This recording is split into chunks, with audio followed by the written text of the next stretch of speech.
Seramai 1,002 orang terbunuh, 2,376 cedera dan 30 lagi hilang akibat gempa bumi kuat di wilayah Mandalay, Myanmar. Setakat Sabtu, lapor Xinhua memetik pasukan penerangan Majlis Pentadbiran Negeri Myanmar.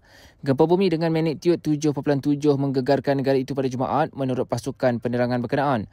Laporan rasmi menyatakan gempa bumi itu menyebabkan kegagalan sistem bekalan elektrik. Rangkaian telekomunikasi juga tidak berfungsi dengan lancar dan beberapa kawasan di Yangon tidak mempunyai isyarat telefon bimbit.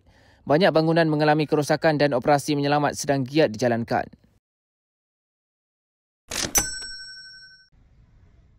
Seramai 1,002 orang terbunuh, 2,376 cedera dan 30 lagi hilang akibat gempa bumi kuat di wilayah Mandalay, Myanmar. Setakat Sabtu, lapor Xinhua memetik pasukan penerangan Majlis Pentadbiran Negeri Myanmar. Gempa bumi dengan magnitudo 7.7 menggegarkan negara itu pada Jumaat menurut pasukan penerangan berkenaan. Laporan rasmi menyatakan gempa bumi itu menyebabkan kegagalan sistem bekalan elektrik. Rangkaian telekomunikasi juga tidak berfungsi dengan lancar dan beberapa kawasan di Yangon tidak mempunyai isyarat telefon bimbit. Banyak bangunan mengalami kerosakan dan operasi menyelamat sedang giat dijalankan.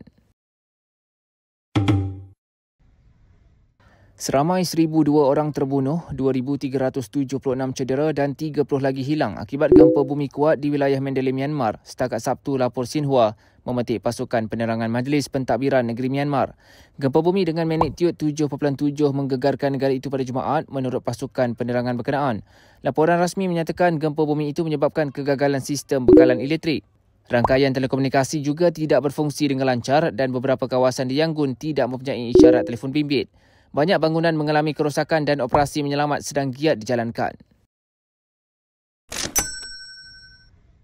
Seramai 1,002 orang terbunuh, 2,376 cedera dan 30 lagi hilang akibat gempa bumi kuat di wilayah Mandalay, Myanmar. Setakat Sabtu, lapor Xinhua memetik pasukan penerangan Majlis Pentadbiran Negeri Myanmar.